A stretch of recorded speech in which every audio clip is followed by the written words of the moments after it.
मौला और उसकी बीवी एक गांव में रहते थे।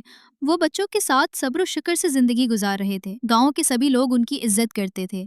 एक दिन मौला से उसकी बीवी ने कहा, मेरा ख्याल है हमें अपनी बीनों की जोड़ी से एक बेल बेच देना चाहिए।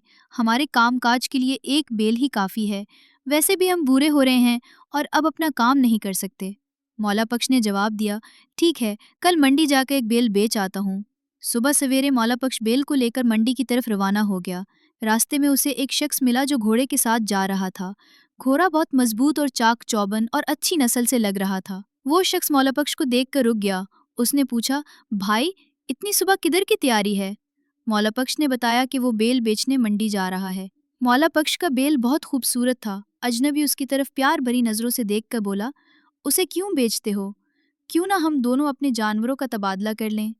मौला पक्ष ने कुछ सोच कर कहा, घोड़े को रखने में कोई दुश्वारी नहीं होती और बच्चे भी उसकी पीठ पर सवारी कर सकते हैं।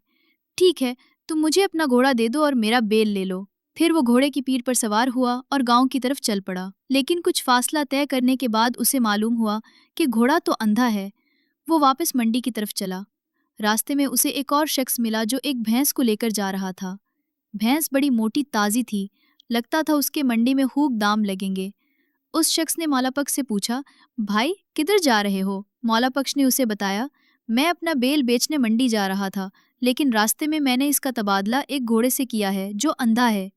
मैं अगर तुम चाहो तो मैं तुम्हारे घोड़े से तबादला कर सकता हूँ। मेरी भैंस इससे अच्छी है। मौला बख्श सोच में पड़ गया कि भैंस तो अच्छी लग रही है, इसके अलावा इसकी देखभाल भी कम करनी पड़ती है। इसने घोड़े से भैंस का तबादला कर लिया और फिर रास्ते पर चल दिया। थोड़े फासले के बाद इसे मालूम हो गया था कि भैंस एक टांग से लंगड़ी है। रास्ते में उसे एक और शख्स मिला जो एक बकरी लेकर जा रहा था। बकरी बड़ी फर्तीली और मजबूत थी। इस शख्स ने भी मौला बख्श से पूछा कि वो किधर जा रहा है। मौला बख्श ने बताया कि वो बैल फरोख्त करने मंडी जा रहा था कि रास्ते में उसने बैल का सौदा एक अंधे घोड़े से कर लिया। फिर अंधे घोड़े की जगह उसे एक लंगड़ी भैंस मिल गई जिसे वो बेचने मंडी लेकर जा रहा है। वो शख्स बोला, उसे बेचना क्यों जरूरी है? मेरी बकरी तुम्हारी लंगड़ी भैंस से कहीं अच्छी है। अगर तुम चाहो तो हम दोनों जानवरों को बदल लेते हैं। मौला बख्श ने खुशी खुशी बकरी लेकर भैंस उस शख्स को दे दी। लेकिन रिश्ते में जल्द ही उसे अंदाजा हो गया कि बकरी दरअसल बीमार है। वो फिर मंडी की तरफ चला। मंडी अब नजदीक थी कि मौला बख्श की मुलाकात एक और शख्स से हुई जिसके पास एक मुर्गा था। उससे बातचीत के बाद उन्होंने फिर जानवर तब्दील कर लिए। दोपहर का वक्त था और उसे बहुत भूख लग रही थी, लेकिन उसके पास पैसे नहीं थे। उसका ख्याल था कि वो बैल बेचकर पैसे कमा लेगा, इसलिए वो धर से पैसे लेकर नहीं चला था। लेकिन अब उसके पास सिर्फ एक मुर्गा ही था। बड़ी मुश्किल से उसने मंडी में मुर्गा बेचा और मिलने वाली रकम से उसने नान बाई से खाना लिया और हाथ मुंह धोकर एक पीपल के दरख्त के नीचे खाने के लिए बैठ गया। लेकिन उससे पहले कि वो नवाला तोड़ता, एक गरीब आदमी आया और उसे बताने लगा कि वो भूख से मर रहा है। कई दिनों से उसने खाना नहीं खाया। जब मौला बख्श ने गरीब आदमी को देखा तो उसका दिल रहम से भर गया। उसने अपना सारा खाना उसे दे दिया और खुद घर की तरफ चल पड़ा। तब तक उसकी बीवी पूरे घर की सफाई कर चुकी थी और सबके लिए खाना भी बना चुकी थी। काम मुकम्मल करके वो बच्चों को कहानी सुना रही थी। तभी मौला बख्श घर पहुंचा। बच्चे उसे देखकर उसकी तरफ लपके। उसकी बीवी बोली, मंडी में आज देर नहीं हो गई। मैं कब से खाना पकाकर तुम्हारा इंतजाम कर रही हूँ। अब तो बाहर खासी ठंडी भी हो गई होगी। मौला बख्श ने कहा, वाकई मुझे देर हो गई है। मैं तुम्हें सारे दिन की दास्तान सुनाता हूँ, लेकिन पहले मुझे पानी पिलाओ।